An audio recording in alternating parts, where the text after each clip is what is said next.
ഇവിടെ അന്നൊരു നല്ലൊരാൾ ചൊറു വേണം, ചപ്പാത്തി വേണം, കറക്റ്റ് ആയിട്ട് എന്നോട് ചോദിച്ചു ഇവിടെ വരുമ്പോ. അയ്യോ, പിന്നെ അത് പറയണം കേട്ടോ.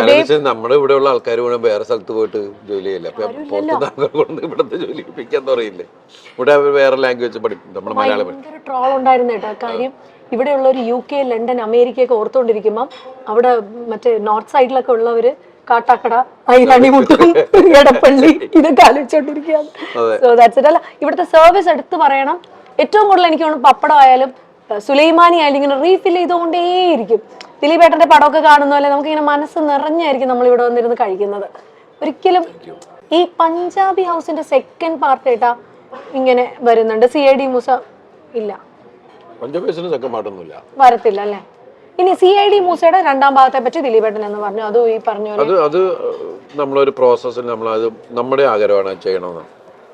കാരണം നമ്മളും ഈ പറയുന്ന പോലെ പിള്ളേരുടെ സ്വഭാവവും ഒക്കെ ഉള്ള ആൾക്കാരായതുകൊണ്ട് നമുക്കും ചിരിക്കാനും പിന്നെ ഒരുപാട് ആൾക്കാർ അത് ആവശ്യപ്പെടുന്നുണ്ട്. അപ്പം അതുകൊണ്ട് ഞാൻ അതിൻ്റെ റൈറ്റേഴ്സിനോട് നിങ്ങൾ അതൊന്ന് പെട്ടെന്ന് ശരിയാക്കി തന്നാ പറഞ്ഞിരിക്കുന്നത്. അല്ല, ഞങ്ങളും ദിലീപേട്ട അങ്ങനത്തെ ചിത്രം കാണാൻ വെയിറ്റിംഗ് ആണ്. കാരണം CID മൂസക്ക് എന്തും ചെയ്യാനുള്ള ലൈസൻസ് ഉണ്ട്. അപ്പം അത് ഒരു നമ്മൾ ടേസ്റ്റ് ദ ബ്ലെൻഡർ എന്നാണല്ലോ നമ്മൾ അതിൻ്റെ ടാഗ് ലൈൻ അതായിരുന്നു, ടേസ്റ്റ് ദ ബ്ലെൻഡർ. ബ്ലെൻഡറാണ് മൊത്തം.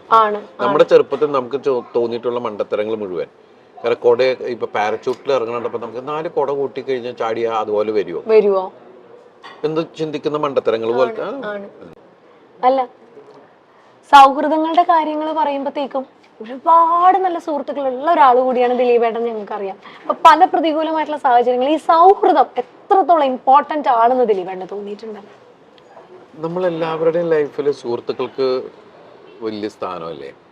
നമ്മൾ പ്രശ്നങ്ങൾ വരുമ്പോഴാണ് ഇതിൽ ആരൊക്കെയാണ് യഥാർത്ഥ സുഹൃത്തുക്കൾ എന്നൊക്കെ പറയുന്ന ഒരുപാട് കാര്യങ്ങൾ മനസ്സിലാവും. അപ്പം അതിന് വേണ്ടിയിട്ട് ദൈവം ഓരോ സാധനങ്ങൾ ഉണ്ടാക്കി വിടുക എന്ന് പറയില്ല. അപ്പം നമുക്ക് യാഥാർത്ഥ്യം മനസ്സിലാവും. ഞാൻ അന്ധമായിട്ട് എല്ലാം എൻ്റെ ആൾക്കാരാണെന്നുള്ള രീതിയിൽ പോയിരുന്ന ഒരാളാണ്. പക്ഷെ അങ്ങനെ അല്ല എന്നുള്ളത് നമുക്ക് ചില സാഹചര്യങ്ങൾ നമ്മളെ പഠിപ്പിക്കുന്നുണ്ട്. അപ്പം നമുക്ക് അതിനകത്ത് കറക്റ്റായിട്ട് വേർതിരിച്ച ആൾക്കാരെ മനസ്സിലാക്കി ചെയ്യാം. എന്ന് വെച്ചാൽ നമുക്ക് ആരോടും പരാതികളോ പ്രശ്നമൊന്നുമില്ല, തിരിച്ചറിവ് ഇത്രേ ഉള്ളൂ. അല്ലാണ്ട് അതിൻ്റെ പേരിൽ അതെന്ന് വെച്ചിട്ടുണ്ടെങ്കിൽ എല്ലാവർക്കും അവരുടെ വ്യക്തമായ കാരണങ്ങൾ ഉണ്ടാവാം. അപ്പോൾ പിന്നെ നമുക്ക് നമ്മൾ ബോധ്യപ്പെടുക. നമ്മൾ ചില സമയത്ത് നമ്മൾ വിചാരിക്കാത്ത ആൾക്കാർ, അപ്പോൾ എൻ്റെ ലൈഫിൽ ഞാൻ സ്വപ്നത്തിൽ വിചാരിക്കാത്ത ആൾക്കാർ വന്നിട്ടാണ് കൂടെ നിന്ന് സപ്പോർട്ട്. ഞാൻ ഇയാൾക്കൊക്കെ എത്ര ഇഷ്ടമാണോ എന്നെ എന്ന് തോന്നിയിട്ടുള്ള വിഷയങ്ങൾ ഉണ്ടായിട്ടുണ്ട്. അത് വലിയ വലിയ ഇൻഡസ്ട്രിയിലെ ആൾക്കാർ. കാരണം ഞങ്ങൾക്ക് അങ്ങനെയുള്ള സ്ഥാനത്ത് ഇറങ്ങി വന്ന് വീടിനെ നമ്മൾ പാമ്പർ ചെയ്യുക എന്ന് പറയില്ലേ. അപ്പം അവരുടെ മനസ്സിൽ നമ്മൾ ഇത്രയും അവർ നമ്മളെ ചേർത്ത് വെച്ചിട്ടുണ്ട്. പ്രകടനത്തിലും സംസാരത്തിലും അങ്ങനെ ഫീൽ ചെയ്തിട്ടില്ലെങ്കിലും വളരെ അപൂർവമായിട്ടേ നമ്മൾ സഹകരിക്കുന്നുള്ളൂ. അങ്ങനെയൊക്കെയുള്ള സമയത്ത് പോലുള്ള ആൾക്കാർ പോലും വന്നിട്ട് ഭയങ്കര ഇതാവുക എന്ന് പറയില്ലേ. എൻ്റെ വീട്ടിലെ ആൾക്കാരൊക്കെ ഭയങ്കര പാമ്പർ, ഇങ്ങനെ ആരും ഇല്ലെങ്കിൽ എല്ലാം നമ്മൾ എന്താണ് ഒരു പിടിയില്ലാത്തൊരവസ്ഥയിൽ കൂടി പോകുമ്പോഴേക്കേ അതൊക്കെ വലിയ എക്സ്പീരിയൻസ് തന്നെയാണ് ലൈഫ്. എന്നാൽ ഒരു 3 AM ഫ്രണ്ട് നമ്മൾ പറയും, രാത്രി 3 മണിക്കാണെങ്കിലും എനിക്ക് അവനെ വിളിക്കാം, എനിക്കത് ചർച്ച ചെയ്യാം. അങ്ങനെ എല്ലാവരുടെ മനസ്സിൽ അങ്ങനെ ഞങ്ങൾക്കൊക്കെ ഒരു 3 AM ഫ്രണ്ട് കാണുമല്ലോ. ദിലീപേട്ടൻ അങ്ങനെ ഒരു 3 AM ഫ്രണ്ട് ആരാന്ന് ചോദിച്ചാൽ സ്കൂളിൽ പഠിച്ചവരായിരിക്കും, ആര് വേണം അങ്ങനെ ഒരാൾ? എനിക്ക് എൻ്റെ ഇപ്പോൾ ഉള്ള സുഹൃത്തുക്കളെല്ലാം 3 AM ഫ്രണ്ട്സാണ്. ആണല്ലേ? കാരണം ഏത് സമയത്തും വിളിക്കാം. കാരണം ഞാൻ ആയിട്ട് കമ്മ്യൂണിക്കേറ്റ് ചെയ്യുന്ന ആണായാലും പെണ്ണായാലും അവർക്കും അങ്ങനെ തന്നെയാണ്. 24 hours എന്ന് പറയുന്ന പോലെയാണ്. അല്ലാണ്ട് ഫോമൽ അത് ഇപ്പോൾ ഉള്ള ഫ്രണ്ട്സിനെ ഞാൻ പറഞ്ഞത്. ഏത് സമയത്തായാലും ഇപ്പോൾ എടുത്തു പറയാൻ നിങ്ങൾക്കറിയാം, ഇപ്പം നാദിർജയാണെങ്കിൽ ലാൽ ജോസ്, കുറേ പേരുണ്ട്. അതിപ്പോൾ സംവിധായകർ പോലും ആണെങ്കിലും ഞാൻ ഒരു സമയം പോലും നോക്കാണ്ട് വിളിക്കുന്ന ആൾക്കാരെ കൂടുതലും. എനിക്കെപ്പം വിളിക്കണം തോന്നുന്നു, സംസാരിക്കണമെന്ന് പറയണ സുഹൃത്തുക്കളെ. പണ്ട് നമ്മൾ ഫോമലായിരുന്നു. അങ്ങനെ വിഷയം വരുമ്പോൾ ആരെന്തൊക്കെയുണ്ടെന്ന് പറയുമ്പോൾ എൻ്റെ ഇപ്പോൾ വീടിൻ്റെ അവിടെ നോക്കുകയാണെങ്കിൽ എന്നെ ഏറ്റവും കൂടുതൽ സപ്പോർട്ട് ചെയ്ത ആൾക്കാരാണ് ശരത്ത്, ബൈജു എന്നൊക്കെ പറഞ്ഞത്. അവർ പക്ഷെ അവരെയും കൂടി കൊണ്ടുവന്ന് ഇതിനകത്ത് ഈ കേസിൽ പ്രതികളാക്കുക എന്നൊക്കെ പറയുന്നൊരവസ്ഥയാണ്. അവർ മനസ്സാവച്ച അറിയത്തൊക്കെ അവർ നമ്മുടെ കുടുംബത്തെ സപ്പോർട്ട് ചെയ്ത ആൾക്കാരാണ്. അതിൻ്റെ പേരിൽ അവരെ പിടിച്ചിട്ടാക്കുക, അതൊക്കെ ഭയങ്കര സങ്കടകരമായ കാര്യങ്ങൾ. അപ്പോൾ സിനിമയിൽ ഇപ്പോൾ പ്രൊഡ്യൂസർ അസോസിയേഷനിലും ഡിസ്ട്രിബ്യൂട്ടേഴ്സിലും തിയേറ്റേഴ്സിലൊക്കെ ഉള്ള ആൾക്കാരെ എനിക്ക് ഏത് പാതിരാത്രം വിളിക്കാം. അവർ എൻ്റെ ഫോൺ കണ്ട അപ്പം അവർ തിരിച്ചു വിളിക്കും. എന്ന് പറയുന്ന ഒരു കാര്യമുണ്ടല്ലോ. അപ്പൊ അതൊക്കെ വലിയ കാര്യങ്ങൾ തന്നെയാണ്. ആണ്. അല്ല, ഇത് പറഞ്ഞുകൊണ്ടിരിക്കുമ്പോ നമ്മുടെ അടുത്ത ഡിഷ് വന്നു. ചേട്ടാ വാലു, ചേട്ടന് 2 വാക്ക് നമ്മുടെ മലയാളി പ്രേക്ഷകർക്ക് വേണ്ടി സംസാരിക്കും. മലയാളത്തിൽ പറയൂ. മലയാളത്തിൽ വരൂ ഏട്ടാ. ആദ്യം ഈ ഡിഷിനെ പറ്റി പറയാം. ഇത് പാഷൻ ഫ്രൂട്ടിന്റെ എല്ലാം കാണാണ്ട് പഠിച്ചല്ലേ ഇവിടെ വന്ന് ചോദിച്ചു. അല്ല ഏട്ടാ, ഇതൊക്കെ ഞങ്ങൾ സ്ഥിരം കഴിക്കുന്നയാ. അമർ അക്ബർ എന്തോണിയാ കമാര സംഭവം ഏതാ വേണ്ടേ ഞാൻ പറഞ്ഞുതരാം. എല്ലാം എവറിത്തിങ്. ജ്യൂസ് ചിക്കൻ അവിടെ കൊടുത്തേ. ഇത് ചിക്കൻ ആണ്. പഴംപാനിയും ഒരു കഷ്ണം തന്നാൽ. അതാണ്, പഴംപാനിയുണ്ട്, ചിക്കൻ ഉണ്ട്. ചിക്കൻ ഒരു ഗ്രില്ല് പോലത്തെ ഏട്ടാ. പിന്നെ ഇതിന്റെ ഏറ്റവും വ്യാഴാഴ്ച ആയതുകൊണ്ടാണ് ഞാൻ നോൺ വെജ് കഴിക്കാത്ത കേട്ടോ. ഇതൊന്നിനെ പറ്റിയും ധാരണയില്ലാത്ത കിട്ടുന്ന എല്ലാം വലിച്ചു വാരി കഴിക്കുന്ന ഞങ്ങളെ പോലുള്ള നമ്മൾ ഈ തിങ്കൾ അങ്ങനെയൊക്കെയുള്ള ചില ദിവസങ്ങൾ, ശനി എന്നൊക്കെ പറയുന്ന ദിവസങ്ങൾ അങ്ങനെ വെജിമ്മയാണ് പോകുന്നത്. നല്ലതായിട്ടാ, മൊത്തം ഒന്ന് ക്ലെൻസ് ആവാനും നമുക്ക് ശാരീരികമായി. It's very nice. Matheesh, thank you. കപ്പ ബിരിയാണി ഉണ്ട് കേട്ടോ ഇതില്. അതാണ് എനിക്ക് കമാര സംഭവം ഞങ്ങൾ എടുക്കുന്നതിന്റെ ഏറ്റവും കാര്യം. കപ്പ ബിരിയാണിയും കൂടെ കിട്ടും. പുട്ടും ചിക്കനും കപ്പ ബിരിയാണി, ഈ പാഷൻ ഫ്രൂട്ട്, പിന്നെ ട്യൂണ സാലഡ് ആണ് കേട്ടോ. ഇത് ട്യൂണയാണ്. ട്യൂണ കൊണ്ടുള്ള സാലഡ്. അപ്പൊ മൊത്തം ഒരു നോൺ വെജിന്റെയും വെജിന്റെയും ഒരു പക്ക ബാലൻസ് സംഭവമാണ് നമ്മുടെ ഈ കമാര സംഭവം. ഒരു സംഭവമാണ് കമാര സംഭവം. ദിലീപേട്ടാ, ഇവിടെ ദിലീപേട്ടന്റെ നമ്മളിവിടെ ദേവൂട്ടിലും ദിലീപേട്ട നല്ല നല്ല പാട്ടുകൾ കേൾക്കാം. ദിലീപേട്ട നല്ല സിനിമകളുടെ ഓർമ്മകളൊക്കെ നമുക്ക് വരും. പഞ്ചാബി ഹൗസ് ഉണ്ട്, എല്ലാതരം കുട്ടികളുണ്ട്. അപ്പൊ എത്രയോ നായികമാരുമായിട്ട് ഇപ്പൊ ദിലീപേട്ടൻ ആക്ട് ചെയ്തേ, വർക്ക് ചെയ്തേ.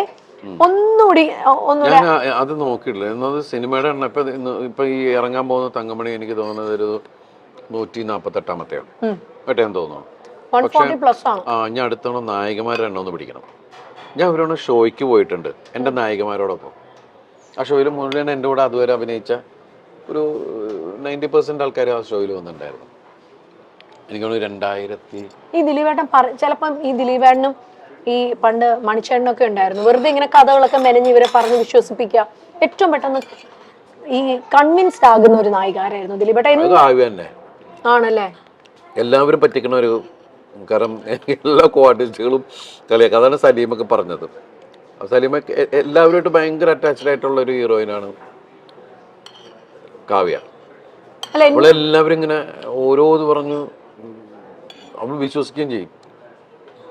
കാരണം മറ്റുള്ളവർക്കെല്ലാം അവർ ഈ നീലേശ്വരത്ത് നിന്ന് വന്നതിൻ്റെ ഒരു നാട്ടിൻപുറത്ത് അങ്ങനെയുള്ളൊരു സാധനമല്ലോ. അതെല്ലേ എന്നൊക്കെ പറഞ്ഞു, അതെ എന്നൊക്കെ പറഞ്ഞു അങ്ങോട്ട് വിശ്വസിപ്പിച്ച് വെച്ചിട്ട് കുറെ എടോ എന്നൊക്കെ പറ അങ്ങനെയൊക്കെ ഉള്ളൊരു സാധനം ഉണ്ടല്ലോ. അല്ല, പണ്ടപ്പോ ആ ഒരു കാസർഗോഡ് ഭാഷ ഇപ്പം എല്ലാം വരാറുണ്ടോ ദിലീപേട്ട? ഇല്ല, ഇപ്പൊ അവരൊക്കെ സംസാരിക്കുമ്പോ ഞാൻ കേൾക്കുന്നത്. ഇപ്പൊ എനിക്ക് അങ്ങനെ ചിരി വരാ. പണ്ട് ആദ്യം വരുമ്പോ ഞാനിങ്ങനെ പോകുമ്പോ ബസ് കുത്താൻ വന്നു, ബസ് കുത്താൻ വരികയെ ഇടിക്കാൻ വന്നു. പക്ഷെ ഇന്നിപ്പോ മലയാള സിനിമയിൽ ശരിക്കും പറഞ്ഞാൽ ആ ഭാഷ എല്ലാവരും ഇഷ്ടപ്പെടുന്ന, എല്ലാവർക്കും എത്ര പടങ്ങളും അതിന്റെ പേരിൽ ഹിറ്റായിട്ടുണ്ട്. നമ്മൾ കാണാൻ പോയിട്ടില്ലേ? രസമല്ലേ അത് കേൾക്കാൻ? ഭാഷ നല്ല ഭാഷ, നല്ല രസമാണ്. കേൾക്കാത്ത പ്രയോഗങ്ങളും അത് അവർ കാസർഗോഡ് ഭാഷ അല്ല നീലേശ് അവിടുത്തെ ആൾക്കാരൊക്കെ കൂടി അങ്ങോട്ടും ഇങ്ങോട്ട് സംസാരിക്കണ കേൾക്കണം. അപ്പോഴാണ് നമുക്ക് ഏറ്റവും കൂടുതൽ ഇത് വരുള്ളൂ. മാറി നിൽക്കുമ്പോൾ ഭയങ്കര ചിരി വരും. എന്നുവെച്ചാൽ ഒരു ഭയങ്കര ലാളിത്വവും ഒരു നർമ്മം ഉണ്ട് ആ ഭാഷയ്ക്കും. തമാശക്കൊക്കെ വേറെ ലെവലാ. നമുക്ക് എങ്ങനെ അത് ഇന്റർപ്രറ്റ് ചെയ്യാം? ഇവരുടെ ചില വാക്കുകൾ. വീടിന്റെ കാര്യം പറഞ്ഞപ്പോട്ടാ, നമുക്കിവിടെ കൊച്ചിയിൽ ഇവിടെ ബെയ്റ്റ് ഹോംസ് 4 എന്ന് പറഞ്ഞിട്ട് ഒരു ഗ്രൂപ്പ് ഉണ്ട്. ഇപ്പൊ ബെയ്റ്റ് ഹോംസ് 4 എന്നാണ് അവരുടെ പേര്. അവർ 50%, അതായത് ഇപ്പൊ ഏതൊരാളുടെ സ്വപ്നമാണ് വീടെന്ന് പറയുന്നത് ദിലീപേട്ടാ. അപ്പൊ അവർക്ക് മുഴുവൻ കാശ് വേണ്ട, കയ്യിൽ ഒരു 50% കാശ് ഉണ്ടെങ്കിൽ അവർ വീട് പണിത് കൊടുക്കും. അതാണ് അവരുടെ കൺസെപ്റ്റ്. ബാക്കി ഈ പറഞ്ഞ പോലെ തവണ വ്യവസ്ഥകളായിട്ട് അടച്ചുകൊണ്ടിരുന്നാ മതി കേട്ടോ. അടയ്ക്കണം 50 തവണത്തെ ഇതായിട്ട്. പിന്നെ പലിശ 10,000 സ്ക്വയർ ഫീറ്റ് വീട് പണിയുന്നുണ്ട്. അപ്പൊ അവർ ഇട്ടോളൂ പകുതി കാശ് ചേട്ടാ. പിന്നെ അടയ്ക്കേണ്ടി വരും. സബ്സിഡി വരും. പക്ഷെ അവര് 20% പലിശയിൽ സബ്സിഡിയും തരും. പിന്നെ ഇപ്പൊ ദിലീപേട്ടൻ ദൂരത്താണ്, നമ്മളെല്ലാവരും തിരക്കിലാണെങ്കിൽ സൈറ്റിൽ ഇവർ ക്യാമറയൊക്കെ വെച്ചിട്ടുണ്ട്. അപ്പൊ അതിലുവഴി നോക്കിയാൽ മതി. ഇന്നത്തെ ഞങ്ങളുടെ ഈ ഷോയുടെ മേജർ ക്ലയന്റ് കൂടിയാണ് കേട്ടോ അവര്, ബെയ്റ്റ് ഹോംസ്. പക്ഷെ അവർ ഈ പറഞ്ഞ വീട്ടിന്റെ നിങ്ങൾക്ക് പ്ലാൻ വേണമെങ്കിൽ അവരുടെ ആപ്പിൽ കയറി നോക്കിയാൽ നിങ്ങൾക്ക് ഫ്രീ പ്ലാൻസും കിട്ടും. That's it.